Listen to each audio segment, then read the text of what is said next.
जय श्री राम दोस्तों, वंदे वास्तु चैनल में आप सभी का फिर से एक बार स्वागत करते हैं। इस चैनल के माध्यम से हम आपको बिना तोड़फोड़ वास्तु दोष के उपायों के बारे में जानकारी प्रदान करते हैं।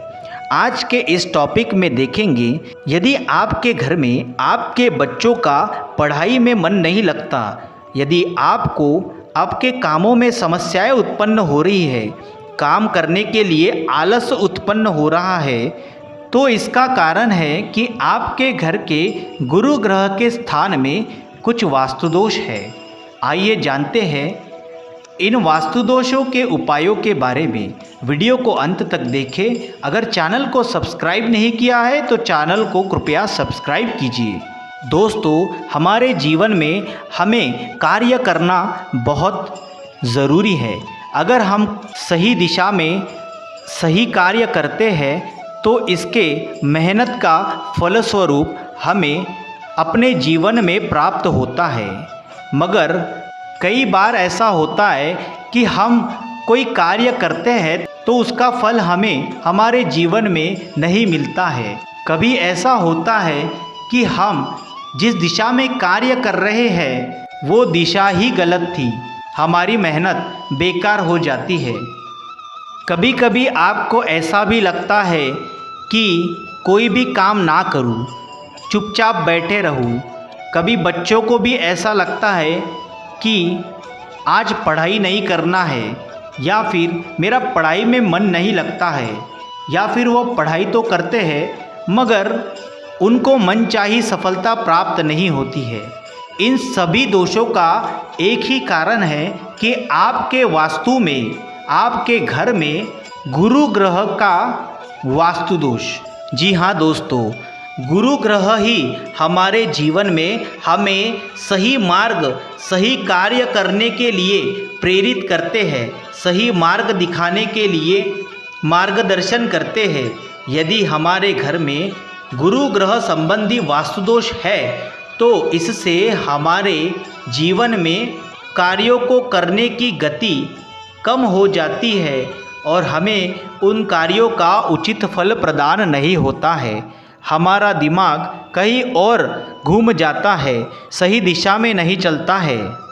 यदि आप अपने जीवन में इन सभी दोषों से मुक्ति पाना चाहते हो तो याद रखें कि आपके घर के उत्तर पूर्व कोने में यानी ईशान्य कोण में कहीं आपने सीढ़ी तो नहीं बना के रखी है, कहीं आपने वहाँ टॉयलेट का निर्माण तो नहीं किया है, कहीं आपने वहाँ पे किचन का निर्माण तो नहीं किया है। जी हाँ दोस्तों, ईशान्य कोण ही है जो अपने गुरु का स्थान माना गया है। गुरु ग्रह का स्थान ईशान्य कोण में रहता है, इसीलिए घर के ईशान्य कोण को आपको हमेशा हल्का रखना है, साफ सुथरा रखना है एवं स्वच्छ रखना है। लेकिन इसके अलावा वास्तु पुरुष का सर और धड़ उस दिशा में स्थापित होता है। यदि हम नकारात्मक चीज़ों का निर्माण उस दिशा में करते हैं तो हमारे जीवन में भी हमें नकारात्मक परिणाम प्राप्त होते हैं। इस दिशा को जल तत्व की दिशा भी कहा जाता है।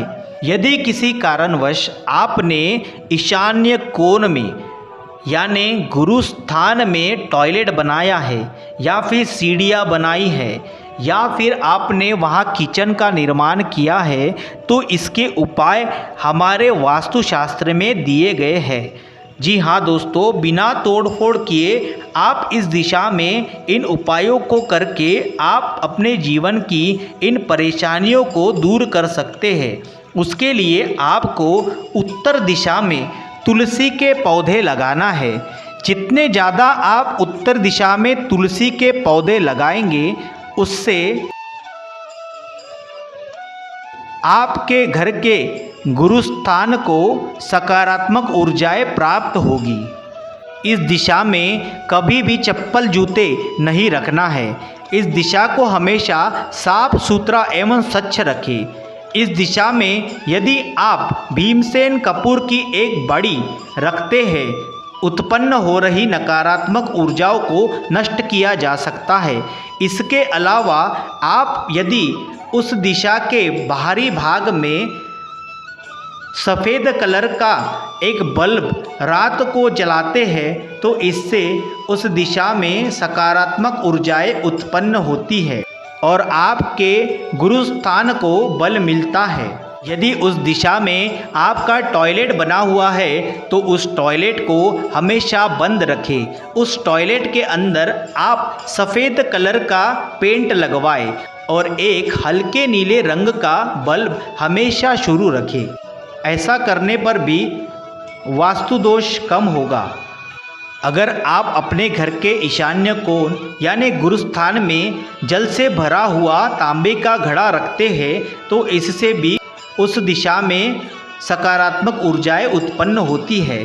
यदि उस दिशा में स्टेयरकेस बनी हुई है तो स्टेयरकेस के बीच में पैर ना लगे इस स्थिति में आपको तुलसी का एक पौधा रखना है और उसकी नित्य नियम से पूजा करनी है।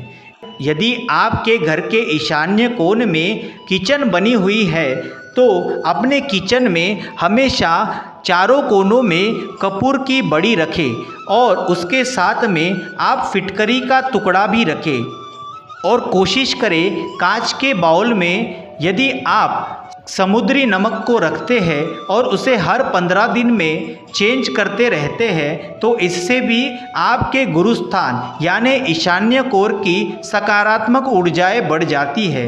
आशा करते हैं ये जानकारी आपको अच्छी लगी होगी। अगर आपको ये जानकारी अच्छी लगी हो तो वीडियो को लाइक करें, चैनल को सब्सक्राइब करें, कमेंट में जय श्री राम लिखना ना भूलें। फिर मिलते हैं किसी अच्छे वीडियो के साथ, तब तक के लिए जय श्री राम।